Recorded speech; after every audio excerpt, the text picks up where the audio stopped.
मैं बैठा तो हूं ना, इसी बात को अपने दिल में बसाए हुए हो ना।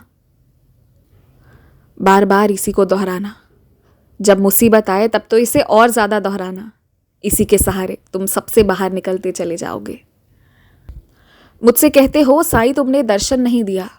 जब मैं किसी जानवर के रूप में आ जाऊं तो मुझसे डरकर भाग जाते हो और फिर शिकायत भी मुझसे करते हो। मैं हर प्राणी में विराजमान हूं, ये तुम जानते हो। तो फिर उस कुत्ते से क्यों डर गए? उस गाय से भी क्यों डर जाते हो?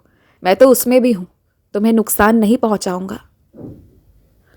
पता है क्या, इतनी सारी चीज़ों के हो जाने के बाद अब जाकर तुम सही दिशा की ओर जाना शुरू कर दिए हो। अब जाकर तुम सही फैसले लेने शुरू कर दिए हो।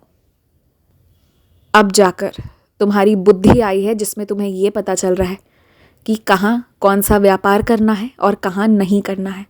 तो अब जो तुम्हारे फैसले हैं ना, उस पर विश्वास रखो। वो सही इसलिए हो रहे हैं क्योंकि अब मैं बैठकर लेता हूँ तुम्हारे साथ सारे फैसले।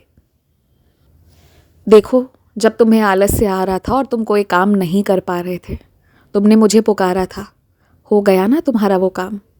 इससे यही शिक्षा लो कि चाहे घर का भी कोई काम क्यों ना तुमसे हो पा रहा हो, तुम मुझे बुला लो, मेरे ऊपर छोड़ दो, मैं खुद करवा लूँगा।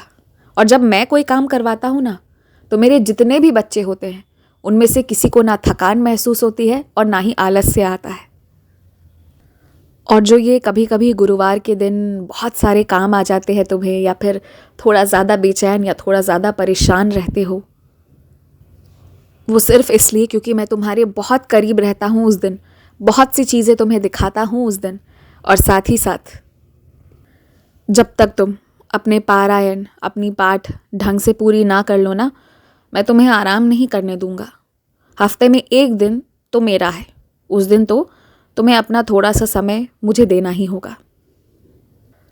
पिछले कई दिनों से तुमने मुझे एक ही वस्त्र पहना कर रखा है। आओ, मुझे दूसरी शॉल पहनाओ, मैं इंतज़ार कर रहा हूँ तुम्हारा। खुश रहो, मुस्कुराते रहो और बहुत आगे बढ़ो।